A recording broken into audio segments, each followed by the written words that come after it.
ಗುರುರ್ಬ್ರಹ್ಮ ಗುರುರ್ವಿಷ್ಣು ಗುರುರ್ದೇವೋ ಮಹೇಶ್ವರ ಗುರುರ್ ಸಾಕ್ಷಾತ್ ಪರಬ್ರಹ್ಮ ತಸ್ಮೈ ಶ್ರೀ ಗುರವೇ ನಮಃ. ಅಖಂಡಮಂಡಲಾಕಾರಂ ವ್ಯಾಪ್ತಂ ಯೇನ ಚರಾಚರಂ ತತ್ಪದಂ ದರ್ಶಿತಂ ಯೇನ ತಸ್ಮೈ ಶ್ರೀ ಗುರವೇ ನಮಃ. ಗಾಂಧೀಜಿಯವರ ಫೇವ್ರೆಟ್ ಭಜನ್ ಇದು. ವೈಷ್ಣವ ಜನತೋ ತೇನೇ ಕಹಿಯೇ ಜೆ. ಈ ಗಾಂಧೀಜಿಗೆ ಬಹಳ ಇಷ್ಟ ಆಗ್ತಿತ್ತಂತೆ.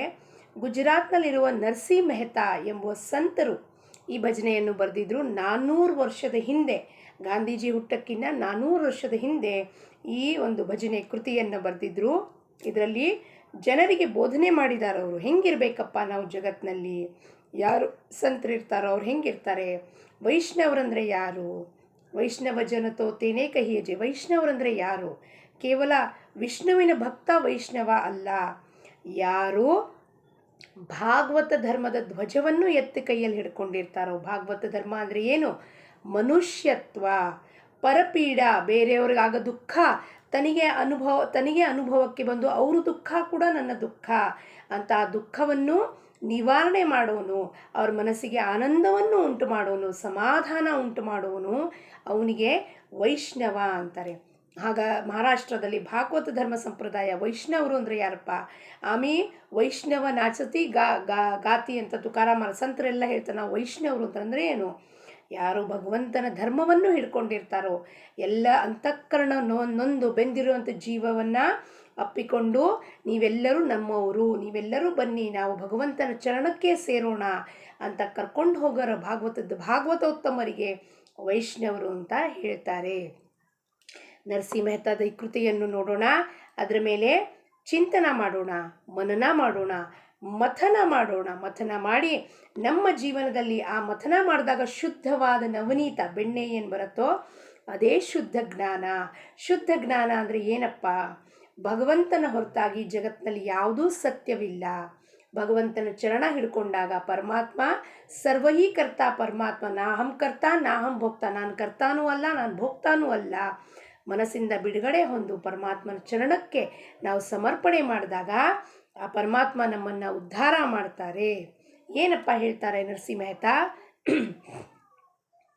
ವೈಷ್ಣವ ಜನ ತೋ ತೇನೇ ಕಹಿಯೇ ಜೆ, ಪೀಡ ಪರಾಯಿ ಜಾನೆ ರೇ, पर दुखे उपकार करे तो ये मन अभिमान ना आने रे.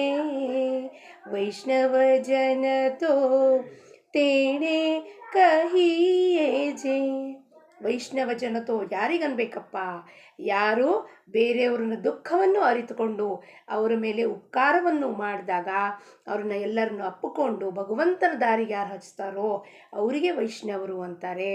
ಆದರೆ ಉಪಕಾರ ಮಾಡಿದ್ಮೇಲೆ ಅವರದ್ರ ಬಗ್ಗೆ ಯಾವ ಥರವಾದ ಮನಸ್ಸಲ್ಲಿ ಒಂದು ಅಭಿಮಾನ ಇಟ್ಕೊಳ್ಳೋದಿಲ್ಲ. ಸಂತರು ಸತ್ಪುರುಷರು ಅವ್ರ ಪೃಥ್ವಿ ಮೇಲೆ ಬರೋದಕ್ಕೆ ಅದಕ್ಕೆ ಅವತಾರ ತಾಳಿ ಜಗತ್ತು ಉದ್ಧಾರಕ್ಕೋಸ್ಕರ ಬಂದಾಗ ಮನಸ್ಸಿನಲ್ಲಿ ಅವರು ಒಂದು ಯತ್ಕಿಂಚಿತವಾಗೂ ಭಾವನೆ ಇರೋದಿಲ್ಲ, ಕೇವಲ ಉದ್ಧಾರದ ಭಾವನೆಯಿಂದ ಬರ್ತಾರೆ.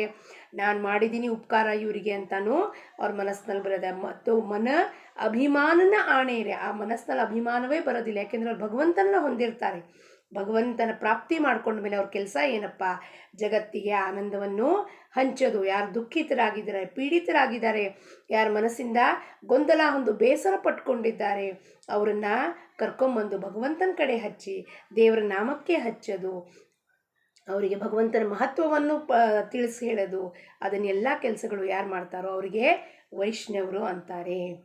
ಸಕಲ ಲೋಕಮ ಸಹುನೆ ವಂದೇ, ನಿಂದಾನ ಕರೆ ಕೇಣೀರೇ, वाच काच मन निश्चल राखे, धन धन जननी तेणी रे.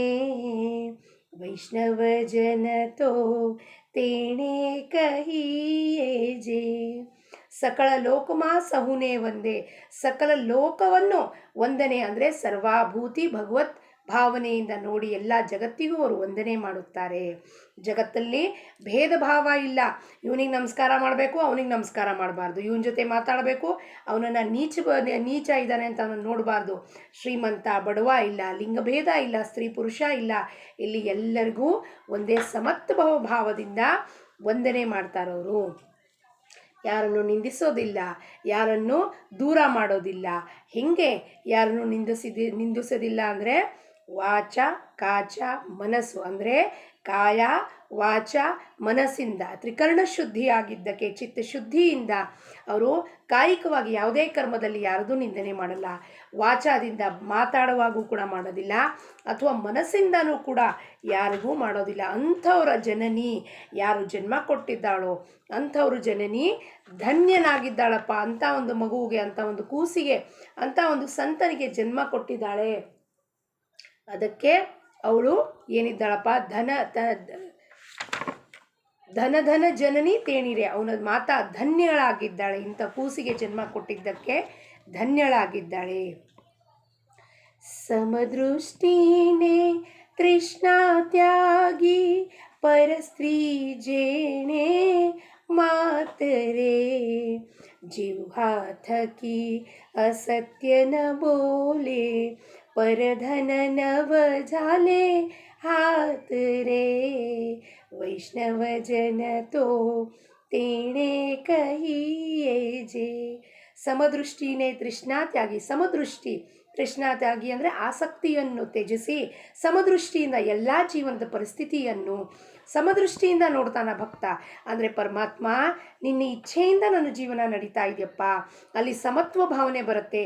ಶೀತ ಇಲ್ಲ, ಉಷ್ಣ ಇಲ್ಲ, ಜ್ವರ, ಸುಖ ಇಲ್ಲ, ದುಃಖ ಇಲ್ಲ, ಬೇಜಾರಿಲ್ಲ, ಉಬ್ಬು ಹೋಗೋದಿಲ್ಲ, ಕುಗ್ಗು ಹೋಗೋದಿಲ್ಲ, ಮಾನ ಇಲ್ಲ, ಅಪಮಾನವಿಲ್ಲ, ಜಯ ಇಲ್ಲ, ಪರಾಜಯ ಇಲ್ಲ, ಏನೂ ಇಲ್ಲ. ಆ ತೃಷ್ಣ, ಆಸಕ್ತಿ, ವಾಸನ ಎಲ್ಲ ತ್ಯಾಗ ಮಾಡಿದಾಗ ಸಮತ್ವ ದೃಷ್ಟಿಯಿಂದ ಸಮಸ್ತ ಸೃಷ್ಟಿಯನ್ನು ನೋಡ್ತಾನೆ. ಪರಸ್ತ್ರೀ ಮಾತಾ ಸಮಾನವಾಗಿ ನೋಡ್ತಾನೆ. ಜೀವ ಥಕಿ ಅಸತ್ಯನ ಬೋಲೆ, ಅವನು ನಾಲ್ಗೆ ಯಾವತ್ತಿಗೂ ಸುಸ್ತಿಡಿಯೋದಿಲ್ಲ ಸತ್ಯ ಹೇಳೋದ್ರಿಂದ. ಯಾಕೆಂದರೆ ಅಂಥ ಭಕ್ತ ಪರಮೇಶ್ವರನ ಸತ್ಯನ ಅರಿತುಕೊಂಡು ಅವನ ಜೀವನದಲ್ಲಿ ಎಲ್ಲವೂ ಸತ್ಯನೇ ನುಡಿತಾ ಇರ್ತಾನೆ ವಿನಃ ಯಾವತ್ತೂ ಅಸತ್ಯವನ್ನು ನುಡಿಯೋದಿಲ್ಲ. ಪರಧನ ಮುಟ್ಟೋದಿಲ್ಲ. ಯಾಕೆಂದರೆ ಪರಧನ ತಗೊಂಡು ಏನು ಮಾಡಬೇಕಾಗಿದೆ, ಆಸಕ್ತಿನೇ ಇಲ್ಲ ಅಂದಮೇಲೆ ಜಗತ್ತು ತನ್ ಮನ್ ಧನ್ ಜನ್ ಎಲ್ಲರನ್ನೂ ತನು ಮನ ದೇಹಾಭಿಮಾನ ಇಲ್ಲ, ಮನಸ್ಸಿನಿಂದ ಮತ್ತು ಮನ್ ತನ್ ಧನ್ ಮನ್ ಧನದಿಂದ ವಿತ್ತದಿಂದ ಅವನು ಜನನ್ನ ಸಮಸ್ತ ಸೃಷ್ಟಿಯನ್ನು ನಿವಾಳಿಸಿ ಆ ಭಗವಂತ ಚರಣಕ್ಕೆ ಅರ್ಪಣೆ ಮಾಡಿದಾಗ ಏನಾಗತ್ತವಾಗ ಅವನು ಸಮದೃಷ್ಟಿಯಿಂದ ಜೀವನವನ್ನು ನೋಡ್ತಾನೆ. ಅವನಿಗೆ ಜೀವನ್ ಮುಕ್ತ ಅಂತಾರೆ, ವಿದೇಹ ಸ್ಥಿತಿ ಅಂತಾರೆ, ಸೆಲ್ಫ್ ರಿಯಲೈಸ್ಡ್ ಅಂತಾರೆ, ಆತ್ಮಸಾಕ್ಷಾತ್ಕಾರಿ ಪುರುಷ ಅಂತಾರೆ. ಯಾಕಪ್ಪ ಅಂದರೆ ಅವನಿಗೆ ಯಾವ ಥರವಾದ ತೃಷ್ಣ ಇಲ್ಲ. ತೃಷ್ಣ ಅಂದರೆ ಒಂದು ನೀರಡಿಕೆ ಇಲ್ಲ, ಬಾಯಾರಿಕೆ ಇಲ್ಲ. ಯಾವುದು ಆ ವಾಸನಾ ಬಾಯಾರಿಕೆ ಇಲ್ಲ. ಇದು ಬೇಕು, ಅದು ಬೇಕು, ಅದು ಬೇಕು, ಇವ್ರು ಬೇಕು, ಅವ್ರು ಬೇಕು, ಎಂಥ ಒಂದು ತೃಷ್ಣ ಇಲ್ಲ.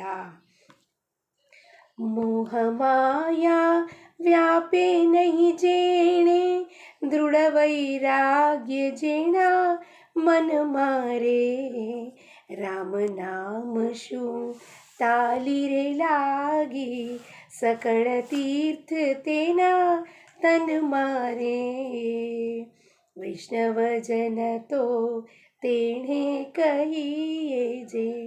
ಮೋಹಮಾಯ ಎಲ್ಲ ತ್ಯಜಿಸ್ಬಿಟ್ಟವನಿಗೆ ಹೆಂಗಿರುತ್ತಪ್ಪ, ದೃಢ ವೈರಾಗ್ಯ ಹೊಂದಿರುತ್ತೆ ಅವನ ಮನಸ್ಸಿನಲ್ಲಿ. ವೈರಾಗ್ಯ ಎಂಥ ವೈರಾಗ್ಯ, ರಾಗ ದ್ವೇಷ ಎರಡೂ ಇಲ್ಲ. ಇದು ಬೇಕು ಅನ್ನೋದು ಇಲ್ಲ, ಅದು ಬೇಡ ಅನ್ನೋ ದ್ವೇಷನೂ ಇಲ್ಲ. ಇದು ಬೇಕಾ, ಇದು ಸಿಕ್ತಾ, ಅದು ಪರಮಾತ್ಮನಿಚ್ಛೆ, ಅದು ಸಿಗಲಿಲ್ಲ, ಅದು ಪರಮಾತ್ಮನಿಚ್ಛೆ, ಆ ರಾಮನಿಚ್ಛೆ, ಪರಮಾತ್ಮನಿಚ್ಛೆ ಅಂದ್ಕೊಂಡು ಜೀವನವನ್ನು ಮಾಡ್ತಾ ಇರ್ತಾನವನು. ಮೋಹ ಮಾಯ ಎಲ್ಲ ಬಿಚ್ಚೋಗ್ಬಿಟ್ಟಿರತ್ತವನು.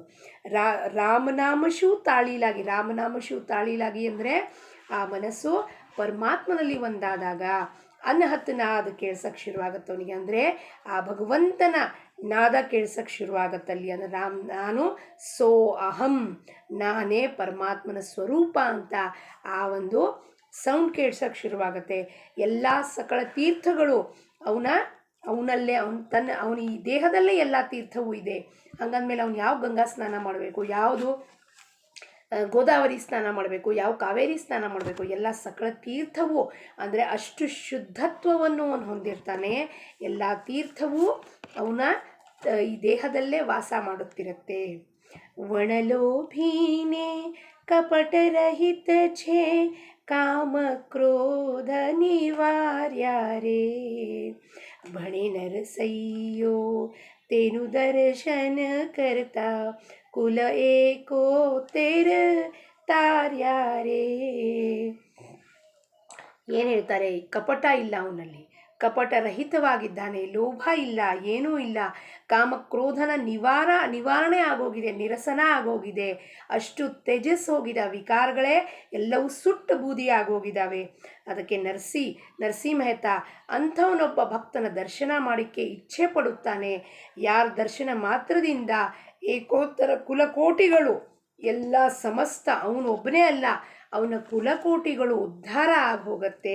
ಅಂಥವನೊಬ್ಬ ನರಸಿ ಮೆಹತಾ ಅಂಥವನ ಭಕ್ತನ ದರ್ಶನ ಮಾಡಿ ತನ್ನ ಕಣ್ಣನ್ನು ತೃಪ್ತಿ ಪಟ್ಕೋಬೇಕು, ಕಿವಿ ಶ್ರವಣ ಮಾಡಿ ತೃಪ್ತಿ ಪಟ್ಕೋಬೇಕು, ಬಾಯಿಂದ ಅವನ ಭಕ್ತಿಯ ಮಾತು ಕೇಳಿ ತೃಪ್ತಿ ಪಟ್ಕೋಬೇಕು ಅಂತ ಆಸೆ ವ್ಯಕ್ತಪಡಿಸ್ತಾರೆ.